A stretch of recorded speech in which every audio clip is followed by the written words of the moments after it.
Oke, karena ini intimate session, maka ekspektasinya segala bentuk diskusinya berjalan intimate.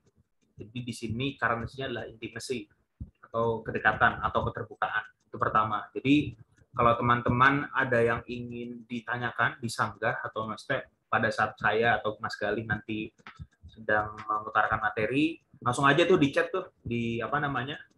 Di chat Zoom-nya, jadi saya bisa langsung jawab gitu. Terus sangat nggak enak sekali ya forum itu tanpa tatap muka sebenarnya karena kita nggak bisa diskusi langsung nih. Jadi kalau dari pengalaman saya ikut webinar-webinar yang sekiranya interaktif itu biasanya nanti interaksinya di chatnya. Jadi nanti pada saat saya meminta pendapat teman-teman, saya harapkan tulis ya pendapatnya di chat. Jadi saya bisa baca. Misalkan nanti saya tanya salah satu pendapatnya apa yang teman-teman bayangkan ketika mendengar kata data science. Nah, nanti saya minta tulis di chat tuh misalkan kayak gitu. Oke, sekarang kita tes dulu nih. Teman-teman yang dari Paramadina, dari Universitas Paramadina, bisa chat saya, ketik saya, yang dari Universitas Paramadina ya.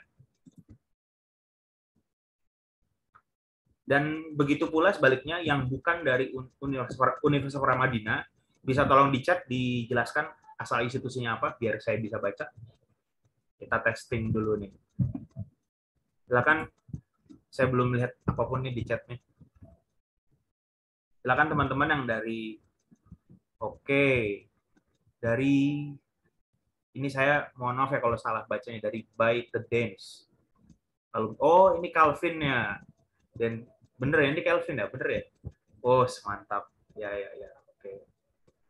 Mas Zakaria Mihrab dari Paramadina, mantap nih Mas Zakaria juga yang punya semangat belajar tinggi nih. Ini yang lain dari mana aja ya? Yang selain dari Paramadina bisa dikasih info saya di chat. Mana Galih dari Semarang, Temana Galih, mantap. Mas Galih ini emang influencer luar biasa ya. Sekali mukanya nongol di poster, pesertanya langsung banyak. Semangat Gal, mantap. Ada lagi yang dari ini Deodora alumni Udayana Bali. Mantap tadi Mbak Deodora sudah perkenalan. Temana Verga dari Banten, DT. Adik TKT Kak Galih Gratia, luar biasa emang. Ini mendingan forumnya fokus ke Galih aja berarti ya. Oke, sip. Thank you. Nanti saya harap teman-teman bisa kayak gitu ya. Jadi kalau saya minta pendapat, supaya kita interaktif, kalau teman-teman sekiranya sungkan untuk motong atau unmute, tulis aja di chat, jadi saya bisa baca. Gitu. Dan kalau saya minta pendapat, tolong direspon ya. Oke, kita langsung mulai ya sesi kita kali ini. Jadi, perkenalkan, saya akan show sesuatu untuk kasih perkenalan. Tidak tak kenal maka tak sayang ya. Ini CV saya, ini semoga sudah kelihatan ya. Jadi nama saya Bimantoro Kushari Pramono, bisa dipanggil Bimo. Saya adalah saya lulusan S2 dari Paramadina Graduate School Diplomacy PGSD. Saya ambil jurusan HI otomatis karena saya di PGSD, dan saya ambil spesialisasi digital diplomasi. Jadi sekarang selain saya merupakan alumni, saya juga merupakan asisten peneliti di Paramadina University dan juga semester ini sebagai dosen nih di PGSD gitu di mata kuliah digital diplomasi. Lalu saya bekerja juga di dunia profesional di dunia data analytics. Saya sebagai product manager data analytics, nama perusahaan saya NPP Asia.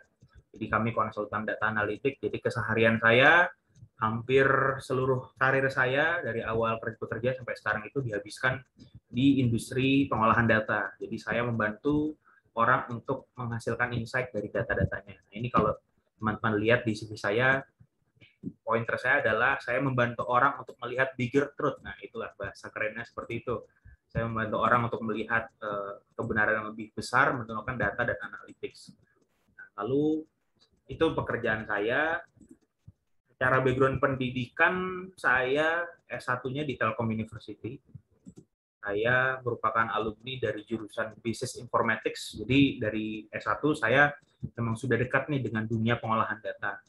Namun karena saya punya ketertarikan yang sangat besar di dunia ilmu sosial ya, ilmu sosial, politik, pemerintahan, public policy dan sebagainya, saya ngambil jalan yang agak menyimpang. Jadi saya ngambil S2 di Paramadina jurusan HI, yang kebetulan kenapa saya ngambil jurusan itu karena di situ di Paramadina ada kurikulum, ada modul namanya Digital Diplomacy and Cyberspace. Ini cocok banget nih buat anak orang-orang yang punya ketertarikan dengan teknologi tapi juga pengen belajar ilmu sosial seperti saya. Jadi saya memutuskan untuk kuliah di Paramadina dan lulus di tahun ini. Saya juga pernah ambil program non degree di Universitas Gadjah Mada di Fakultas Ilmu Budaya jurusan Sejarah dan Kebudayaan. Jadi saya punya gelar S1, S2 dan non degree dari 3 universitas yang berbeda. Nah, pengalaman saya dalam penelitian, saya pernah melakukan penelitian sebagai data analis di Paramadina University di Paramadina. Itu pemberi proyeknya adalah Tifa Foundation. Jadi saya meneliti tentang indeks kesehatan di Papua. Lalu yang kedua, di tahun 2020 saya pernah melakukan penelitian juga sebagai data analis untuk political counselor atau penasihat politik kedutaan Prancis. Jadi waktu itu saya memberikan istilahnya advisory tentang bagaimana Indonesia harus melakukan movement program terhadap hubungan Cina dan Amerika pasca US election. Waktu itu Joe Biden baru terpilih. Lalu secara profesional saya juga pernah terjun di proyek-proyek pengolahan data yang paling prominent adalah di Kementerian Pariwisata. Jadi saya sebagai solution data arsitek waktu itu untuk membuat analisis big data tentang destinasi wisata. Saya juga karena saya terlibat sebagai asisten peneliti, maka saya punya beberapa pengalaman mengajar yang semuanya di Universitas Paramadina. Jadi saya pernah mengajar tentang big data dan social science, lalu network analysis dan business intelligence. Kurang lebih seperti itu. Itu kalau background saya. Jadi semoga dengan mengenal saya teman-teman bisa tahu sudut pandang saya dan dari sudut pandang mana saya berbicara.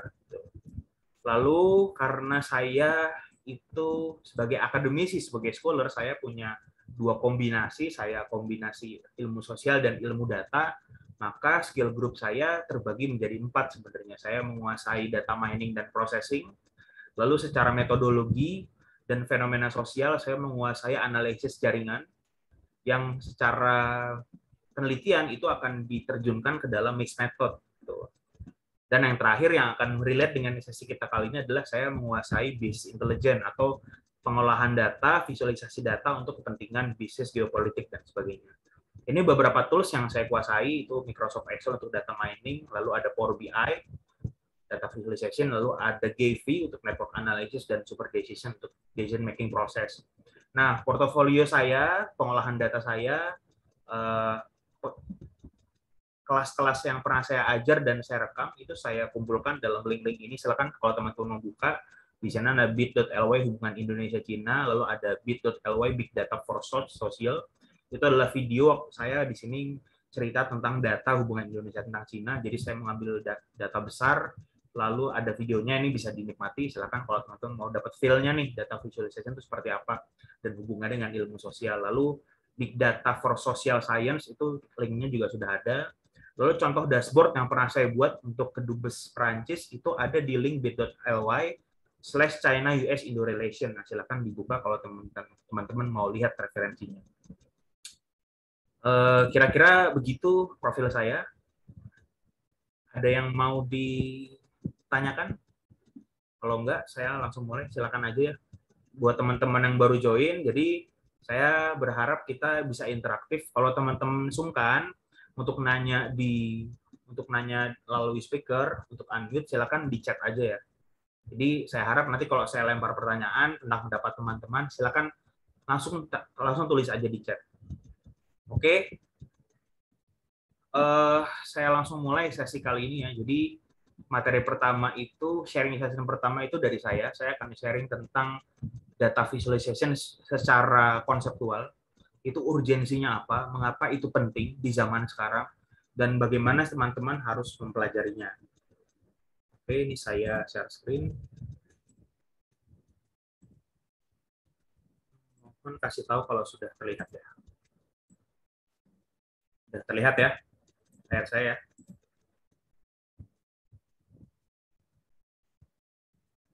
Layar saya sudah terlihat? Sudah, Mas. Oke, siap. Oke, jadi saya mulai. Bismillahirrahmanirrahim.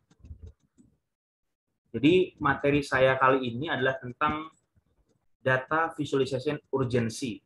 Jadi mengapa sih data visualization itu urgent dalam dunia pengolahan data ya terkhususnya? Karena bagi seorang peneliti dalam ilmu sosial terkhusus ya, atau bagi orang-orang yang professionally mereka bekerja harian mengolah data, data itu sesimpel bisa di-deliver via Excel. Gitu. Itu nggak sulit-sulit amat. Gitu. Kenapa sih harus ada tools namanya data visualization? Atau dalam kalau teman-teman googling keywords data visualization itu sering dikorelasikan dengan business intelligence atau BI. Nah, itu kenapa sih dua kata itu menjadi penting nih di dunia yang modern sekarang? Jadi saya mulai dengan gambar ini. Ini saatnya teman-teman menerapkan apa yang saya minta tadi. Teman-teman silakan tulis di chat. Pada saat melihat gambar seperti ini ada orang-orang ya dengan berbagai gender dan latar belakang. Mereka membuka handphonenya, mereka membaca berita, mereka ada yang mengirim pesan, mereka ada yang melakukan sharing pemberitaan, dan sebagainya. Yang teman-teman bayangkan pada saat melihat gambar ini apa? Silakan tulis di chat. Mungkin satu sampai 3 kata yang teman-teman bayangkan dengan melihat gambar ini apa sih? Silakan saya minta tolong tulis di chat biar saya tahu apa yang teman-teman pikirkan nih. Masyarakat modern saling terhubung, ya benar Mas Kelvin. Masyarakat modern itu dimanapun lokasinya mereka bisa saling berhubung, bisa saling bertukar informasi. Ada lagi yang mau mengutarakan pendapatnya dengan melihat gambar ini? Apa sih yang kita lihat dari Dedek, dunia dalam sentuhan? Wah, menarik sekali. Ini metafor banget nih statementnya, dunia dalam sentuhan. Jadi memang satu sentuhan layar kita itu ternyata bisa berdampak nih sama yang namanya algoritma, sama informasi yang akan diterima oleh orang lain. Internet, ya betul, karena seperti yang tadi Mas Kelvin bilang, masyarakat modern saling terhubung, terhubungnya oleh internet. Ada lagi yang punya bayangan kira-kira gambar ini menceritakan apa?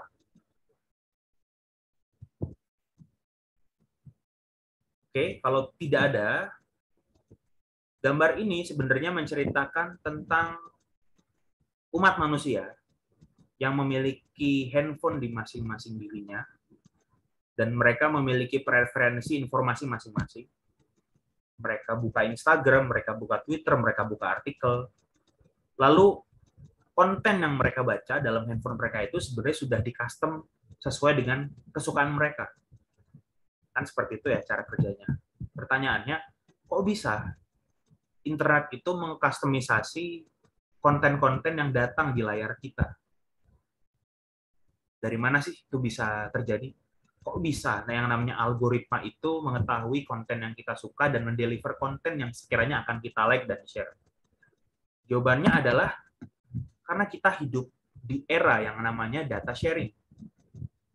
Apa sih era data sharing? Era data sharing adalah era di mana teman-teman semua jika pengen berkontribusi dan ada dalam internet, dan ada dalam internet konteksnya mendapatkan konten, mendapatkan informasi, dan sebagainya. Teman-teman punya satu syarat paling utama, yaitu sharing data. Teman-teman ngepost, teman-teman nge-like, teman-teman nge-share, itu kan semua sharing. Melakukan sharing data. Kalau dalam mesin itu, yaitu udah terdata, ini ada aktivitas orang ini me-like. Ini ada aktivitas orang ini melihat satu post berapa menit. Gitu. Orang ini nonton video ini di post berapa kali, apakah full, berarti dia tertarik atau enggak nih sama isu ini. Nah, untuk internet bisa menentukan algoritma dan konten mana yang kita suka, mereka butuh data dari kita. Mereka butuh aktivitas kita. Nah, fenomena data sharing ini tidak pernah terjadi sebelumnya di peradaban dunia. Hanya terjadi di peradaban kita sekarang. Pada saat semua digerakkan oleh data dan informasi, dan kita adalah produsen datanya. Nah, jadi kesimpulannya kita hidup di data sharing era. Dan produsen dari datanya adalah kita sendiri, umat manusia. Jadi bisa dibayangkan ya, umat manusia sekarang begitu banyaknya dengan berbagai latar belakang pendidikan, kebudayaan, sosial, ekonomi. yang menentukan sejauh mana kapabilitas mereka dalam mengolah informasi, itu dikasih senjata, dikasih sentuhan, mereka bisa sharing data. Yang sharing data itu menentukan algoritma mana yang akan dipakai dan informasi mana yang akan menjadi viral. Nah, itu kan semua tuh siklusnya kayak gitu. Dan itu semua karena manusia itu menjadi produsen data. Oke. Saya pengen minta pendapat teman-teman lagi, silakan tuliskan di chat. Melihat gambar ini, apa sih yang dibayangin? Ini isinya sampah ya. Isinya sampah, sampah itu berserakan dengan berbagai jenis. Ada yang bisa didaur ulang, ada yang tidak bisa didaur ulang. Kira-kira kalau teman-teman disuruh berada di tempat ini, disuruh berada di tempat penampungan akhir ini, kira-kira apa yang akan teman-teman lakukan? Teman-teman adalah seorang pemulung. Seorang pemulung itu punya kewajiban untuk menghasilkan uang dari sampah yang bisa diolah. Nah, apa yang akan teman-teman lakukan jika teman-teman diberi tugas untuk mencari sampah yang akan diolah di tempat ini? Silakan tuliskan di chat. Sekali lagi pertanyaannya, apa yang akan teman-teman lakukan sebagai pemulung, sebagai orang yang tugasnya mengolah sampah, jika teman-teman ditaruh di tempat sampah, tempat pembuangan akhir seperti ini? Apa yang akan teman-teman lakukan? Silakan tuliskan di chat.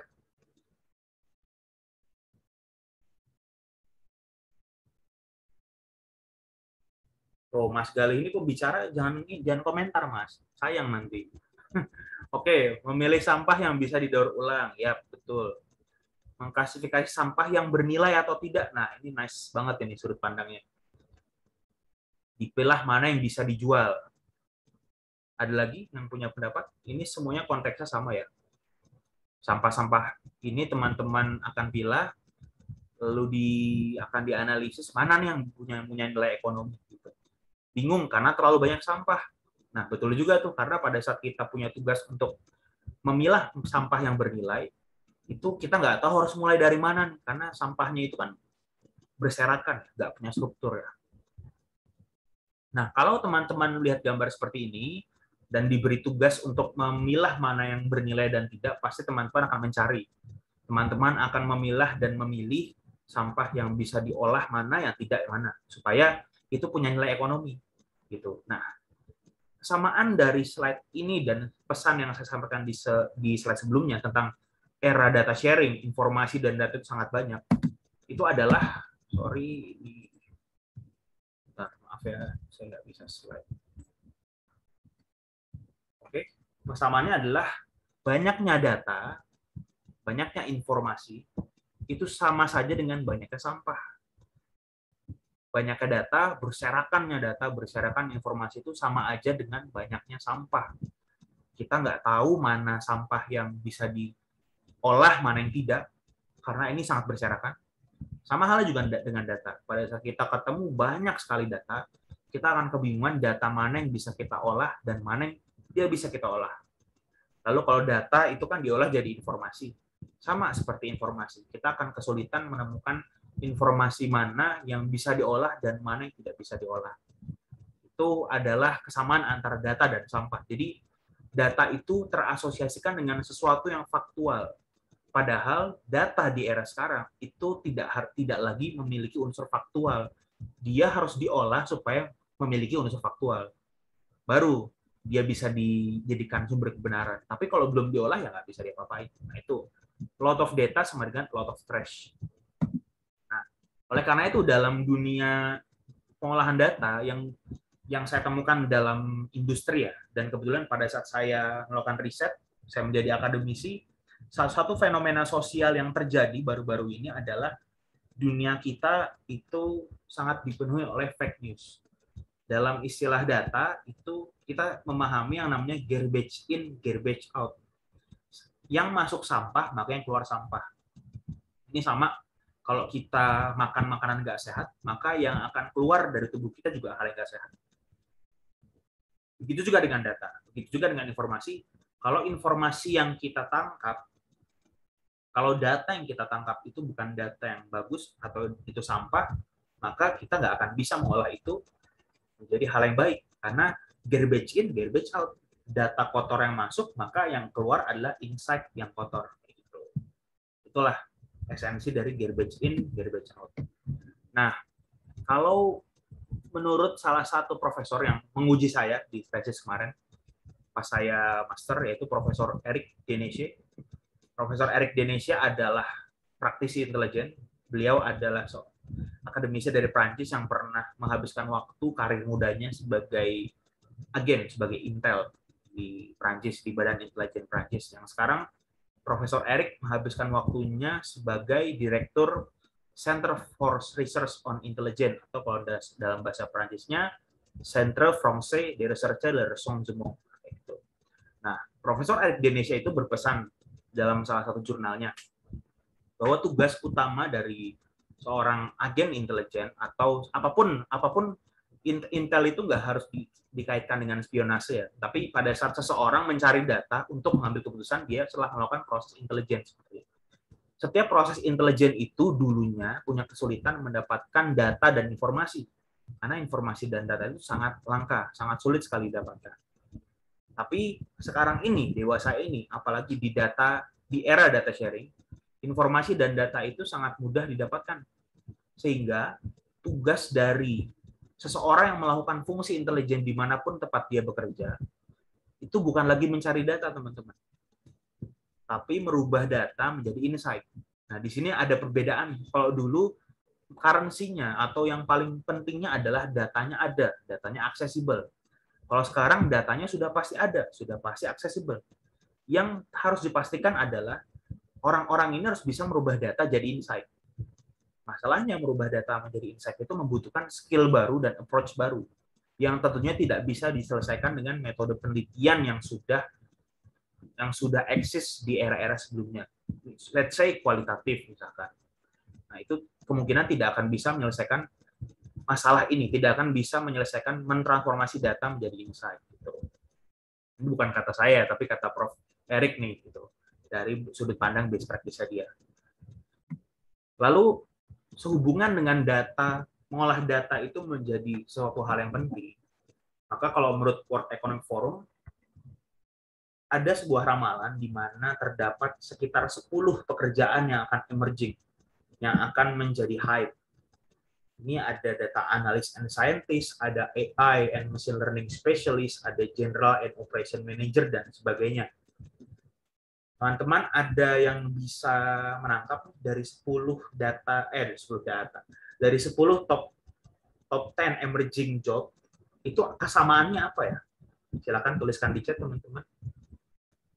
Apa kesamaan konsep dan tema dari 10 skill yang akan menjadi hype di tahun 2022? Silakan, saya minta pendapatnya teman-teman di chat.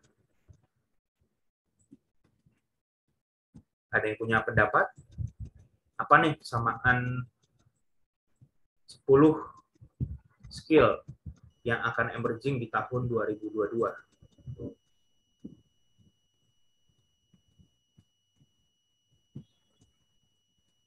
Ada yang punya pendapat? Sambil nunggu, mungkin kalau ada yang masih mikir, oke, data science is basic skill menurut Mas Kelvin. Kalau kita lihat, data science itu sebenarnya menjadi skill yang ada di nomor 1. Tapi semua poin di poin nomor 1 dan 10 nggak semuanya membutuhkan data science. Kayak contoh, organizational and development specialist itu nggak butuh data science. Kalau dari Mas Joshua Giri itu makin automated. Nah, kayak yang tadi saya bilang ke Mas Kelvin, apakah 1 dari 10 ini membutuhkan data science? Kalau definisi data science itu kan penggunaan metode statistik dan matematik, dan ada teknologi komputasional di situ, ditambah dengan pemahaman bisnis untuk kita melihat insight dari sebuah data. Nah, dari 10 list ini, tidak semuanya membutuhkan aktivitas itu. Makin automated. Kalau misalkan pengembangan organisasi, spesialis pengembangan organisasi di poin 9, itu juga bukan sesuatu yang bisa diotomasi karena itu sangat human driven. Nah, kalau dari Mbak Soleh Alwani, menurut Mbak Wani, dari poin 1 sampai 10, itu kesamaannya adalah adanya data driven. Semuanya digerakkan oleh data. Nah, tapi misalkan kita lihat nih di sini nih, ada new technology specialist, poin 7. Terus ada sales and marketing professional. Poin 5 itu sangat erat kaitannya dengan relationship, karena sebagai sales dan marketing itu relationship, walaupun mungkin di marketing ada proses data driven marketing. Terus di poin 8, new technology and specialist, itu apa namanya, itu erat kaitannya dengan pemahaman orang terhadap struktur teknologi. Jadi apakah semuanya ini bisa menjawab? Kalau menurut saya, dari 10 poin ini, sorry nggak bisa, maaf saya nggak bisa. Dari 10 poin ini, 6 pekerjaan dari 10 ini itu related dengan data mining, processing, and visualization. Beda ya istilahnya. Kalau data science tadi yang definisinya saya udah jelaskan ya. Tapi data mining dan processing di sini nggak ada. Tapi 1 sampai 10 itu membutuhkan tiga skill utama. Teman-teman harus bisa data mining. Mining kan penggalian ya. Menggali data. Menggali datanya berarti harus bisa melakukan prosesnya dengan beberapa tools. Dan yang paling penting, karena data itu harus dipresentasikan, maka harus ada proses visualisasinya. Jadi kalau misalkan data science yang paling utama, dalam data science ada data mining. Dalam big data spesialis ada data mining. Dalam sales and marketing profesional ada data visualization. Tapi nggak ada. Di poin 5 tuh nggak ada data scientist. Di poin 9, organizational development specialist itu ada data mining dan visualization. Tapi tidak ada proses data scientist sebenarnya. Jadi yang paling umum dari 6 sampai 10 emerging job ini, semuanya membutuhkan data mining, processing, and visualization. Itu kira-kira kalau berapa. Lalu, nah ini yang kira-kira dari 10 itu 6-nya ini. Ada data analyst and scientist, AI and machine learning specialist, ada software and application developer, ada big data specialist, so on and so forth. Nah, jadi sekiranya ini yang membutuhkan kira-kira tiga skill ini. Jadi tidak harus jadi data scientist ya, tapi data mining, data processor, dan data visualization. Nah, lalu apa sih sebenarnya data visualization itu? Kalau teman-teman ditanya tentang data visualization, sebenarnya fungsi utamanya apa sih? Kalau menurut saya, data itu nggak bisa berbicara sendiri. Data cannot speak for itself. Data nggak bisa mengutarakan apa yang ada dalam dirinya sendiri ke dunia, ke user. Dia harus diolah dan dia harus dipresentasikan supaya dia bisa berbicara. Yang bagaimana data itu berbicara ya dibantu oleh manusia. Gimana cara ngebantunya? Diolah, divisualisasikan. Sebagai contoh, nggak bisa lagi, kebiasaan, mohon maaf. Oke, bisa. Di sebelah kiri teman-teman, itu ada tabel berbentuk tabulasi yang isinya source, target. Source itu berarti orang ya, jadi ada orang namanya Ambassador Cui Tian Kai, itu memiliki hubungan dengan target namanya Government Mat Bevin. Dan hubungan antara Ambassador Cui Tian Kai dan Government Mat Bevin itu hubungannya dalam isu ekonomi, terkhusus investasi. Apakah teman-teman bisa mengambil insight nih dari hanya tabel seperti ini? Kan sulit nih. Nah, bagaimana kalau seperti ini? Ada 3 warna, ungu mewakili isu ekonomi, kuning mewakili isu politik, dan hijau mewakili isu teknologi. Bisa teman-teman lihat di grafik tengah, ini ada grafik network. Grafik network ini menunjukkan bahwa isu ekonomi, teknologi, dan politik itu ada dalam satu klaster jaringan.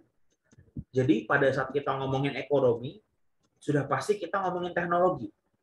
Pada saat kita ngomongin teknologi dan ekonomi, itu sudah pasti ngomongin politik, karena kebijakan. Apa sih perbedaan dua gambar ini? Yang satu itu data yang belum diproses, yang satu data yang sudah divisualkan dengan tools. Yang sudah melalui proses intelligence, business intelligence di sini. Jadi dengan lihat gambar ini aja, teman-teman nggak harus ngerti isunya. Oh, ada isu ungu, ada isu kuning, ada isu hijau. Isu kuning, hijau, dan ungu ini saling berkaitan. oh ternyata isu ungu itu politik, isu kuning ekonomi, isu hijau teknologi. Nah, kayak gitu. Ini akan sangat mudah kalau teman-teman bisa melakukan pengolahan data melalui data visualization. Jadi data visualization itu tidak sesimpel kita menggunakan visualisasi yang ada di Excel ya, tapi itu sebuah teknik untuk kita merubah data menjadi insight dengan bantuan grafik. Saya ulangi ya, data visualization adalah sebuah teknik merubah data menjadi insight dengan bantuan grafik. Jadi kata kuncinya adalah data menjadi insight dengan bantuan grafik. Nah, grafiknya grafik seperti apa? Itu grafik yang dynamic. Nanti Mas Galih mungkin akan mencontohkan di sesinya. Jadi, mengapa data visualization itu penting? Karena data tidak bisa berbicara sendiri, teman-teman. Nah, ini adalah contoh penelitian yang saya pernah buat.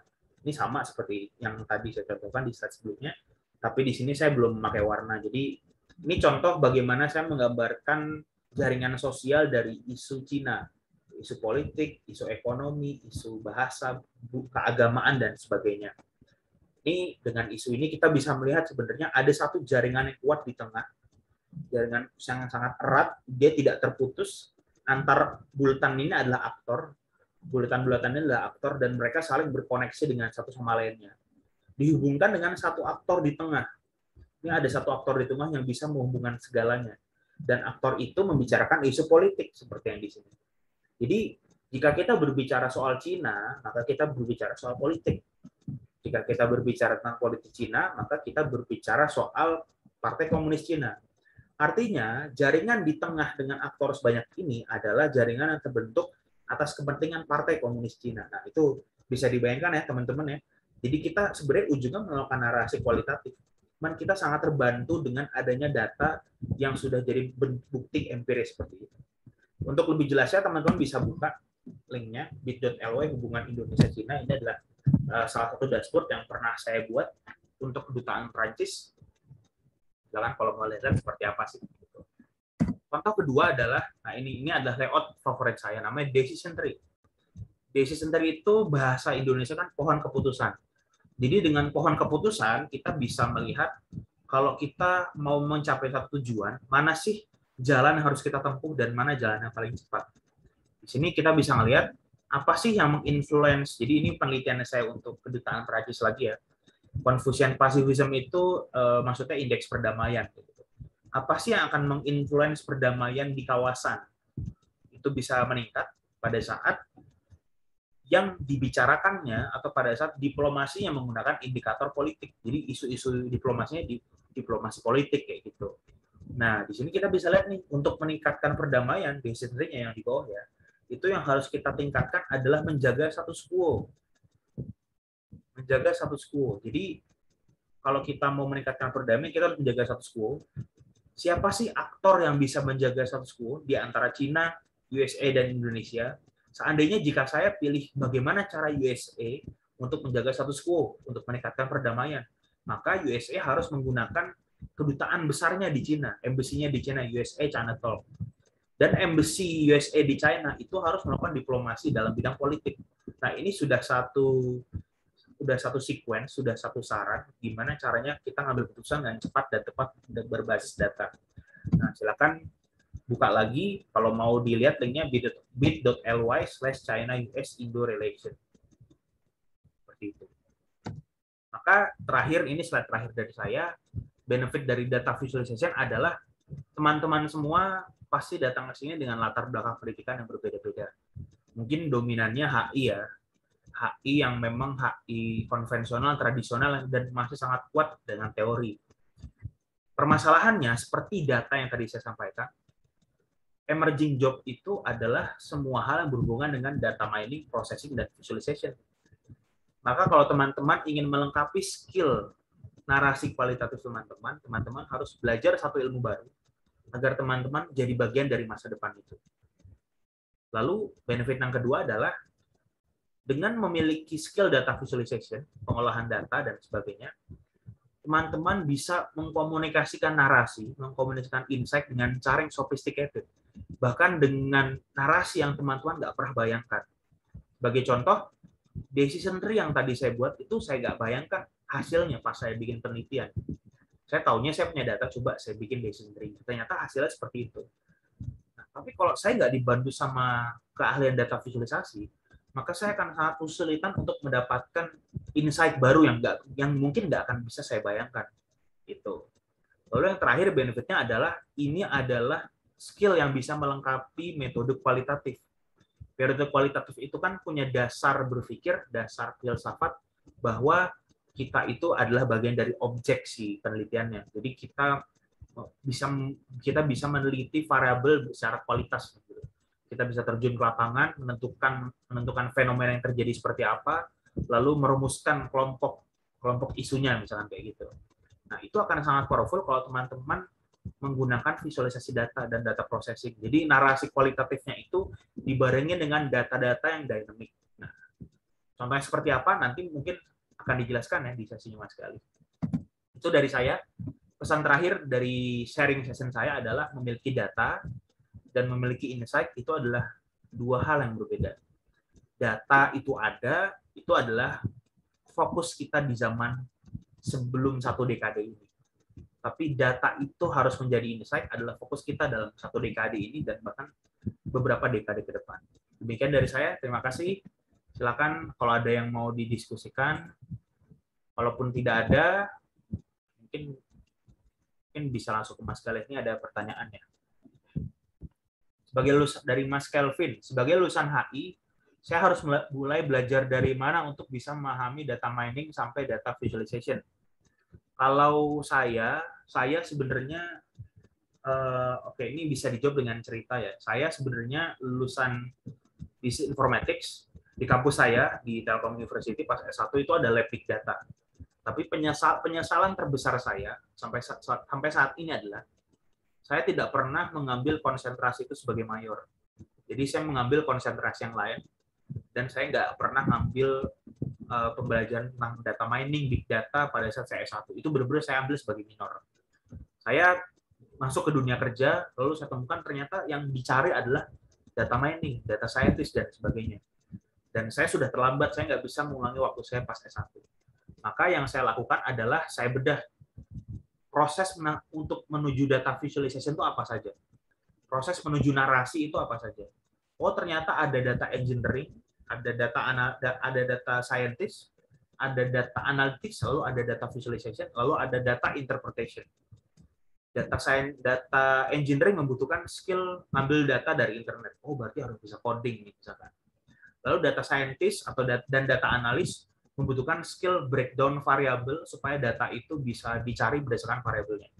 Oh, ini bisa nih, tapi minimal harus bisa tulis Excel, R atau Python kayak gitu. Yang paling mudah Excel. Lalu saya menemukan hal yang paling mudah sepanjang saya berkarir adalah data visualization. Dengan kita belajar data visualization, kita belajar langsung untuk menciptakan end product dari pengolahan data. Jadi end product-nya apa sih dari pengolahan data? Itu bukan data engineering, bukan nyari datanya, bukan ngolah datanya, tapi data visualization-nya. Karena datanya harus divisualisasikan, harus diceritakan ke orang-orang, dan itu butuh skill data visualization. Nah, jadi kalau menurut saya, to be honest ya, berdasarkan pengalaman jujur saya, skill yang paling mudah untuk dipelajari sebagai lulusan ilmu sosial ataupun lulusan apapun yang memang nggak pernah berkaitan dengan data adalah data visualization. Karena itu yang paling powerful dan kita langsung berhubungan dengan end product. Nanti belajar ke belakangnya ngikutin dari kita setelah bisa data visualization. Oh, ternyata untuk visualisasi data kita butuh data yang rapih. Kita butuh data yang bersih. Gimana sih cara menciptakan data yang rapih dan bersih? Nah, baru kita belajar di part-part sebelumnya. Itu sih dari saya, Mas Kelvin. Ada lagi yang ingin ditanyakan? Silahkan. Mungkin biar banyak didiskusi, Mas Gali bisa langsung mulai presentasinya. Silakan Mas Gali, the floor is yours. Terima kasih Mas Bimo, sudah sangat-sangat komprehensif sekali. Mungkin karena secara konseptualnya sudah banyak dijelaskan Mas Bimo, saya langsung masuk ke arah karena background saya sebelumnya saya mau bercerita dulu. Sebelumnya saya adalah lulusan HI Universitas Kristen Satya Wacana. Nah ini ada teman-teman saya nih kayak Kelvin, Joshua Giri, Gratia, terus ada banyak banget, ada Antonius Willy, ada Dina, dan terima kasih sudah hadir dan tolong nanti bisa sharing-sharing juga lah. Nah, bentar saya share.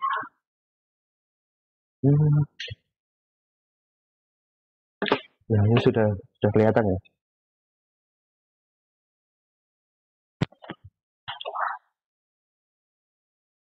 Ini sudah kelihatan belum teman-teman? Udah ya?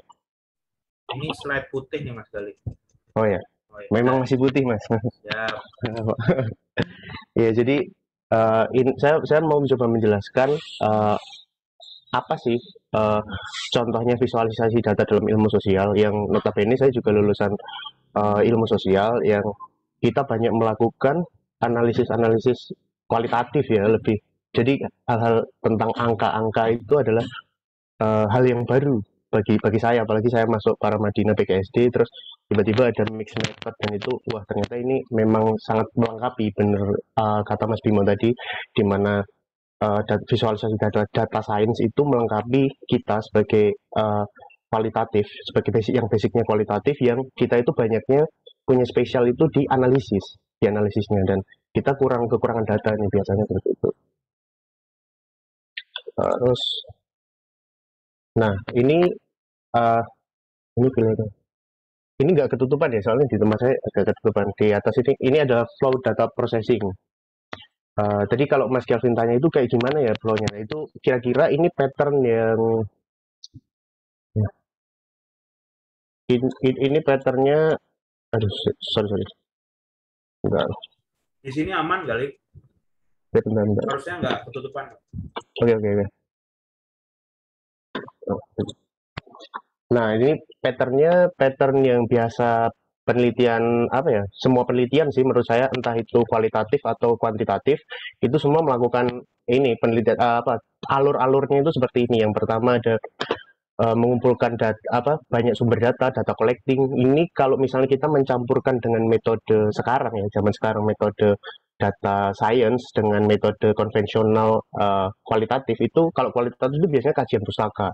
Ada kajian pustaka, terus ada wawancara, terus ada kuesioner, kita menyebarkan kuesioner kayak gitu kalau di kualitatif seperti itu. Terus kalau di collectingnya untuk data science itu sekarang ada kayak data scraping dari website dari website online dari kayak gitu. Terus ada crawling itu untuk mencari data aktor yang kayak Mas Bimo jelaskan tadi tentang siapa itu ambasador China tadi itu merupakan salah satu contoh data crawling dari Twitter kayak gitu. Terus ada data mining yang biasanya hashtag tuh data mining tuh biasanya kayak mau cari apa ya apa sih hashtag yang paling viral kayak gitu atau di Twitter itu orang banyak membicarakan masalah apa seperti itu. Lalu yang kedua ada data cleansing. Di data cleansing ini dari kan banyak sekali tuh data. Jadi kita itu sebenarnya kualitatif saya lebih lebih tepatnya itu sering terjebak dalam terlalu banyak data. Saya itu terlalu banyak akhirnya sekarang ini terlalu banyak data ini aku mau pakai yang mana sih kayak gitu. Nah, sekarang itu hukumnya wajib untuk kita memfilter dari raw data karena ya betul tadi yang dibilang bahwa semakin banyaknya data di era sekarang yang semua berubah bertransformasi jadi digital ya kan semua buku jadi digital apa jadi digital bahkan statement presiden yang dulu pidato itu sekarang juga udah jadi video udah di scripting udah jadi digital kayak gitu semua itu sudah banyak berubah jadi digital itu kita harus memfilter memfilter untuk apa untuk menentukan batasan-batasan penelitian kita jadi biar nggak kemana-mana biasanya kayak gitulah kebanyakan teman-teman saya dulu dan saya juga terjebak kenapa lama dalam skripsi itu karena batasan penelitian kita itu masih belum jelas. Kita itu masih kemana? Terlalu banyak data kayak gitu lah. Terus setelah itu kita melakukan integrating karena tadi kan kita biasanya melakukan banyak sekali ini ya collecting dengan sumber sumber datanya itu banyak. Kayak misalnya dari scraping misal dari scraping terus dari kajian pustaka dari apa itu kita biasa mengintegrasikannya supaya jadi satu data dalam satu page misal di Excel atau di Word atau di apa seperti itu. Nah, lalu langsung masuk ke visualizing. Visualizing yang dari ini masih pre presentation ya, sebelum presentasi. Nah, visualisasi ini yang menurut saya ini kajian lumayan baru untuk saya pribadi. Memvisualisasikan data itu lumayan baru karena dulu saya waktu skripsi S1 itu ambilnya saya punya judul uh, upaya penyelesaian konflik perang saudara Korea Selatan Korea Utara melalui diplomasi multitrack Korea Selatan kayak gitu. Nah itu kebanyakan tekstual. ya dari kualitatif, yang dari kualitatif dosen-dosen juga menyarankan itu kontekstual sekali, yang enggak kayak ya yang gambarnya sedikit, gambar paling gambar peta, gambar ini kayak gitu tok. Gambar cuman sebagai pemanis seperti itu. Tapi ternyata setelah setelah masuk di sini dan banyak, ternyata kita juga bisa mentransformasikan beberapa teks tekstual itu jadi berwujud tabel atau berwujud apa, itu lebih lebih ringkas. Menurut saya akan jadi lebih ringkas dan akan lebih lebih enak, karena kebanyakan juga kita tahu bahwa dosen kadang malas ya. Saya tidak bilang semuanya, tapi ada juga dosen yang malas baca. Jadi kayak mereka skimming, baca cepet cepet banget dan kayak oh ya ini kayak gini kayak gini. Tapi setelah kalau kita bisa memvisualisasikan dengan baik, kayak misalnya data data apa ya, data yang berwujud numerik yang itu jadi satu teks yang jadi satu paragraf kayak gitu, itu orang kayak jenuh, mata itu jenuh. Dan itu juga banyak penelitian yang bilang kalau mata itu juga cepat jenuh kalau cuman membaca kata-kata aja, kalau nggak ada gambarnya atau apalah. Dengan data yang sudah ditabulasi itu, paling nggak narasi yang satu paragraf itu bisa dikecilkan, walaupun gambarnya juga gede, tapi membuat hal baru gitu loh. Kayak yang tadinya tulisan-tulisan, sekarang oh ini narasinya udah selesai jadi tabel. Lalu setelah visualisasi itu ternyata juga banyak apa proses memvisualisasi narasi ini banyak apa ya, banyak berpengaruh ternyata. Dari sini juga banyak lompat, banyak banyak apa ya, banyak menumbuhkan insight baru. Kalau pakai bahasa data science itu banyak insight-insight baru yang hadir, yang nantinya kayak oh ternyata gini ya, setelah jadi tabel itu jadi kelihatan, atau setelah jadi chart itu jadi kelihatan oh ini naiknya signifikan ya, ada apa ya di situ lah. Terus kita kembali ke data cleansing untuk oh aku mau cari raw datanya yang menjelaskan tentang ini kenaikan yang signifikan itu seperti apa kayak gitu. Dan itu bisa bisa membuat kita menganalisis lagi ya kan, menganalisis lebih dalam itu seperti apa tentang tentang temuan yang kita lakukan itu, yang sebelumnya, yang dari alur sebelumnya, dan dari setelah kita memvisualisasikan tadi, ada banyak insight baru yang kita bisa analisis juga. Apakah itu dipakai atau tidak tergantung kita untuk penelitian, lalu dipresentasikan. Nah, tujuan visualisasi data itu uh, menurut saya itu untuk kasus ini ya, itu untuk mengeksplor tadi. Ketika kita sudah memvisualisasi data narasi itu, biasanya karena kita biasa pada teks, pada narasi itu akan timbul ini baru ya, sudut pandang baru dari sudut pandang tabel itu akan menimbulkan satu insight baru juga yang kayak oh ternyata gini kayak gitu, entah kenapa atau cuma saya atau yang lainnya. Tapi ketika kita menggunakan sudut pandang lain, kita menggunakan metode lain, untuk kita menggunakan cara lain yang tadinya narasi jadi data tabel atau chart, itu juga menimbulkan hal-hal yang lain juga yang baru.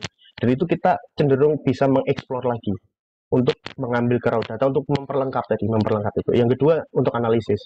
Ini yang paling sering ya, yang paling sering sejatinya diri kita sebagai peneliti sosial, sebagai peneliti sosial itu akan analisis. Basic kita adalah analisis. Nah itu banyak sekali manfaatnya untuk memverifikasi data.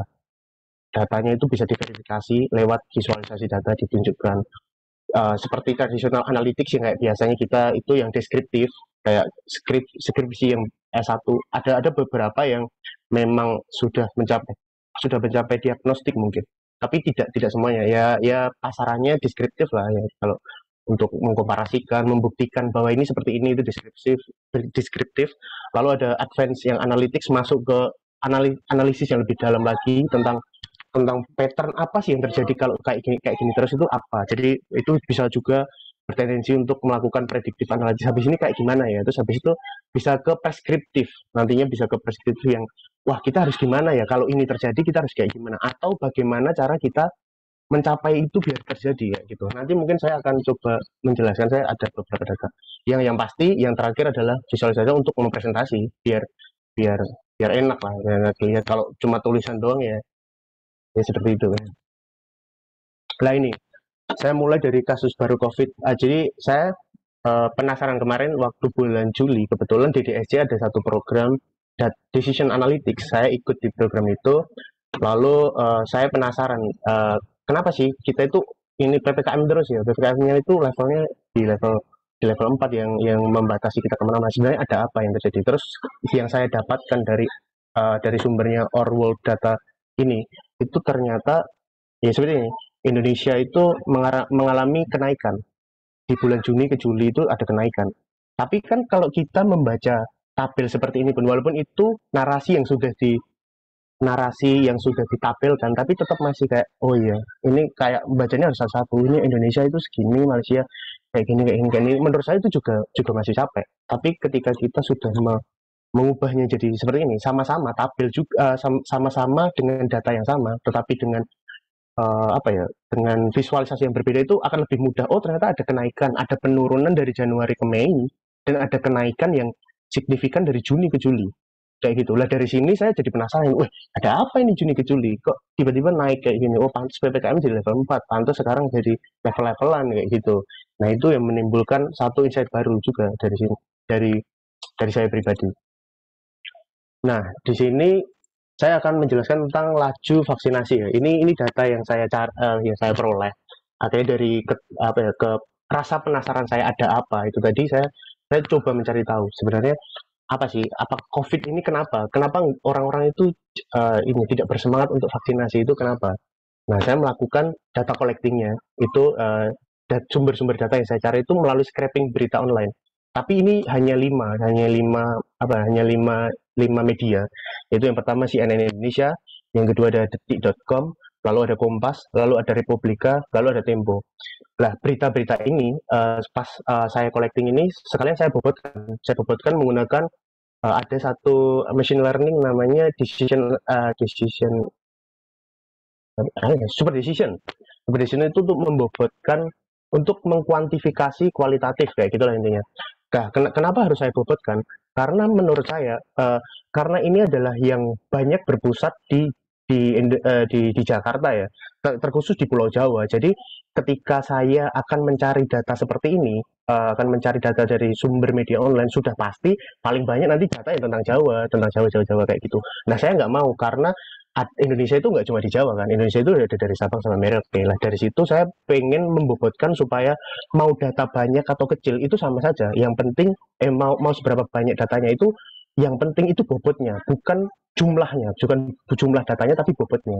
Kayak gitu. Makanya saya bobotkan. Nanti mungkin saya akan tunjukkan ini pembobotan saya itu seperti apa.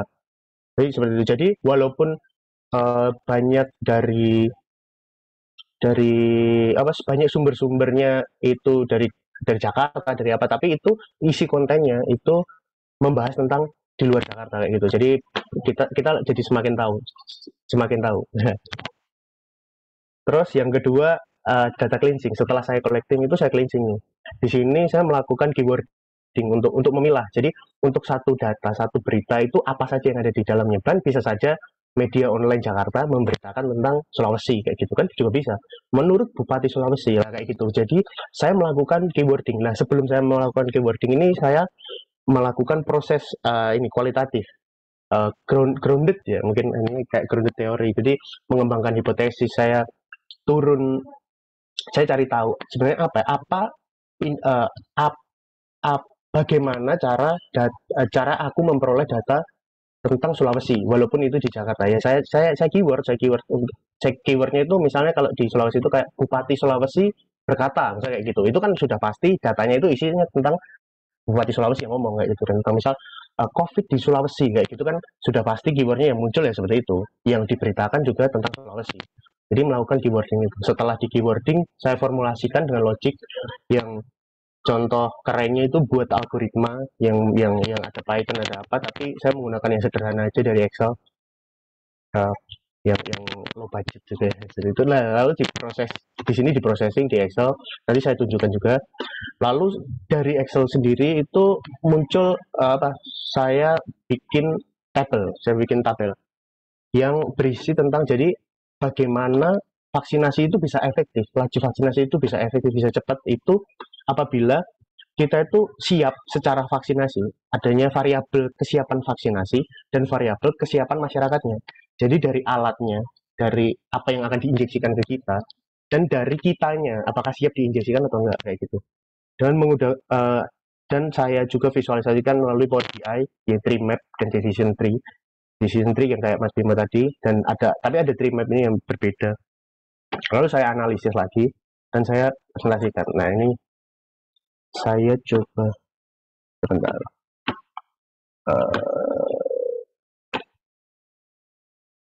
Sharing. Nah, ini di pembobotan itu bagaimana cara saya. Jadi untuk data penelitian kualitatif ya biasanya kita terjebak dalam ya kayak mengkomparasikan atau mendeskripsikan saja. Tapi ketika kita bisa punya satu sudut pandang lain yang kayak measurement dimension yang apa yang bisa diukur dan apa yang mengukur apa itu lebih enak. Kayak untuk mengukur laju vaksinasi ini itu ada beberapa variabel. Menurut saya ada kapasitas vaksinasi, ada kapasitas masyarakat. Nah, di dalam kapasitas vaksinasi sendiri ada ketersediaan vaksin, distribusi, fasilitas penyimpanan tenaga vaksinator. Itu dalam kapasitas masyarakat itu ada pemahaman tentang COVID dan vaksinasi ya, sama disinformasi. Lalu di dalam pemahaman sendiri itu juga ada indikatornya. Itu yang pertama ada definisi, paham secara definitif, terus paham gejalanya itu seperti apa, apakah ini COVID atau flu biasa atau flu burung, ada kayak gitu. Dan penanggulangannya, bagaimana cara menanggulanginya seperti itu. Ketika dia tahu, lah ini juga tentunya saya menggunakan keywording juga. Jadi bagaimana cara saya itu mendapatkan data tentang definisi ya, keywordnya itu saya ubah kayak misalnya arti COVID atau pengertian COVID kayak gitu, atau masyarakat COVID menurut masyarakat Sulawesi misalnya itu, atau COVID menurut masyarakat Jakarta kayak gitu, atau vaksinasi, dampak vaksinasi kayak gitu kan, itu bisa bisa untuk pemahaman tentang COVID dan vaksinasinya itu saya keyword semuanya, gejalanya itu apa kayak gejala COVID, itu juga saya keywording, penanggulangannya juga saya keywording. Lah di hoax ini agak sedikit uh, lucu juga ya, untuk agak sedikit susah, untuk menentukan keyword mana yang bisa dibilang hoax atau enggak. Tapi yang pasti saya groundednya itu melalui banyak metode, melalui banyak metode. Sebenarnya sebenarnya kita itu seolah-olah kayak meneliti sehari-hari itu, kita melakukan penelitian, cuman nggak langsung aja kayak gitu. Karena saya bekerja di bidang percetakan, waktu itu saya ya iseng-iseng aja tanya sama tukang potong kertasnya. Tukang potong kertasnya itu kayak, gimana Pak, udah vaksin belum? Kayak gitu. Terus dia bilang kayak, wah Mas, hari gini masih percaya vaksin? Dia bilang kayak gitu. Jadi dari situ muncul insight baru di mana ternyata dampak dari orang yang apa termakan disinformasi tentang COVID itu ada dua. Yang satu tidak percaya COVID, dan yang kedua takut sekali dengan COVID. Oke, kayak gitu. Itu dari hoaxnya itu banyak banget. Kayak beberapa hal, uh, dia juga bilang kayak, oh ini apa, saya itu di kampung saya itu banyak ambulan itu yang isinya nggak ada pasiennya, tapi itu disuruh mondar mandir buat buat nakut-nakutin kayak gitu. Itu cara pemerintah seperti itu. Jadi oh ternyata itu ya, itu apakah itu benar, itu saya cari. Ternyata ada juga berita yang menjelaskan tentang ada ambulan kosong, tetapi apa, Kemkominfo itu bilang kalau itu hoax. Jadi, oh indikasinya hoax itu kayak gini. Saya grounded teori ke dalam untuk menganalisis secara human. Kalau di intelijennya human intelligence, buat tanya langsung ke lapangan. Dan saya juga cari-cari, dan di meme-meme juga banyak. Terus ternyata banyak sekali yang bisa kita lakukan untuk grounded teori sendiri. Makanya saya mendapatkan banyak kayak hoax, vaksin itu mengandung janin bayi kayak gitu, jadi saya jadikan keyword juga, vaksin mengandung janin bayi. Terus ada juga vaksin yang ada juga setelah divaksinasi itu menjadi meninggal. Itu kan satu, menurut saya pemahaman yang salah, tetapi itu juga muncul, dan itu jadi hoax di masyarakat yang itu mempengaruhi pemahaman tentang COVID kayak gitu. Nah, terus ada konspirasi ini. Nah, ini ternyata berbanding lurus dengan penelitian yang ketertarikan saya itu. Kenapa ya ini di bulan Juni sama Juli itu naik? Oh, ternyata waktu itu masih segar-segarnya isu Dr. Louis, terus akun telur ya kayak gitu. Akun-akun telur yang yang mereka berbicara tentang konspirasi COVID ini buatan Bill Gates kayak gitu. Itu juga saya jadikan keyword. Saya ground ini, saya jadikan keyword dan konspirasi. Ada yang bilang itu adalah senjata perang Cina, itu bocornya kayak gitu, pokoknya seperti itu. Tapi kita tetap harus analisis dulu, tidak semua hal bisa kita jadikan keyword. Kita harus menganalisis, kita harus memvalidasi apakah keyword itu benar-benar atau enggak.